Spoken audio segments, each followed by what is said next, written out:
এই দুনিয়াতে মুমিনের যাবতীয় আশা আকাঙ্ক্ষা পূরণ হওয়ার জায়গা এই দুনিয়া নয়। মুমিনের যাবতীয় আশা আকাঙ্ক্ষা, তাদের যাবতীয় চাওয়া পাওয়া পূরণ হয় কোথায়? জান্নাতে। কোথায়? জান্নাতে।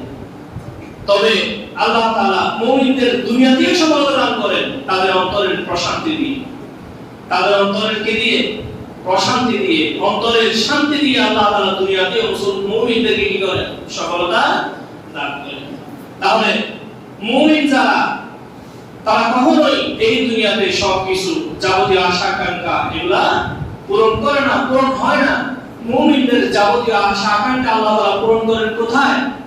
জান্নাতে।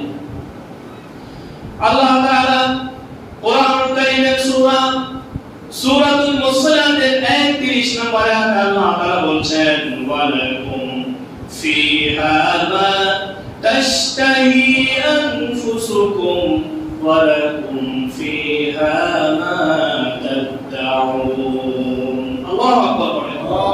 আল্লাহ তাআলা বলছেন, ওয়ালাকুম ফিহা মা তাশতাহি আনফুসুকুম ওয়ালাকুম ফিহা মা তাদউন।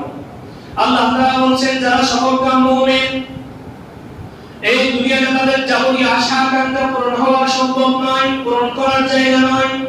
তারা যখন এই দুনিয়ার জীবনকে কাজে লাগিয়ে আখিরাতকে কামাই করে আল্লাহর গোলামি করে যখন তারা পরকাল জান্নাত পেয়ে যাবে, আল্লাহ তাআলা বলছেন, ওয়ালাকুম ফিহা মা তাশতাহি আনফুসুকুম ওয়ালাকুম ফিহা মা তাদউন।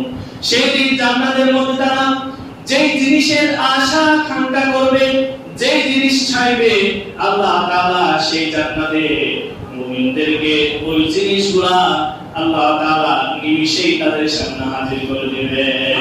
সুবহানাল্লাহ। জান্নাতের মধ্যে আপনি যে জিনিস কিনে চাইবেন, আল্লাহ তাআলা আপনাকে সেই জিনিসই দিবে। সুবহানাল্লাহ বলেন না? সুবহানাল্লাহ। আপনি জিজ্ঞেস করতে পারেন, হুজুর আমি তো এই দুনিয়ার মধ্যে গাঁজা খাইতে খাইতে, মদ খাইতে খাইতে আমার শরীর একেবারেই নষ্ট হয়ে গেছে। আমি এখন সিদ্ধান্ত নিলাম আমি মদ, জুয়া, গাঁজা, ফেন্সি যেগুলো আছে সেগুলো ছেড়ে দেব, আমি আল্লাহর গোলাম হয়ে যাব, আমি আল্লাহর গোলাম হয়ে যাব, আমি 5 ওয়াক্ত নামাজি হয়ে যাব। আগে যেগুলো আকাম কুকাম আমি করেছি সব কিছু বাদ দিয়ে, আমি যে আগে দিনের পর দিন ঘন্টার পর ঘন্টা গাঁজা খেয়েছি, মদ খেয়েছি, মদ পান করেছি, এগুলো সব আমি বাদ দিয়ে এখন শুধুমাত্র কেবলমাত্র জীবনের প্রতিটি ক্ষেত্রে আমি আল্লাহর গোলাম হয়ে যাব, আল্লাহর গোলামি করব। তখন এগুলো যদি বাদ দিয়ে আমি আল্লাহর গোলাম হয়ে যাই, পরকালে কি আল্লাহ তাআলা আমাকে মদ দিবেন নাকি? আমাকে মদ খাইতে দিবেন নাকি জান্নাতের মধ্যে? এই ধরনের প্রশ্ন যদি আমি করি, আমি বলবো আয়াতের আলোকে আল্লাহ তাআলা অবশ্যই আপনাকে পরকালে এগুলো দিবেন, শরাব দিবেন। তবে এই শরাব দুনিয়ার শরাব নয়। সুবহানাল্লাহ। দুনিয়ার শরাব খাইলে, দুনিয়ার মদ খাইলে আপনার মাথা পাগল হয়ে যায়।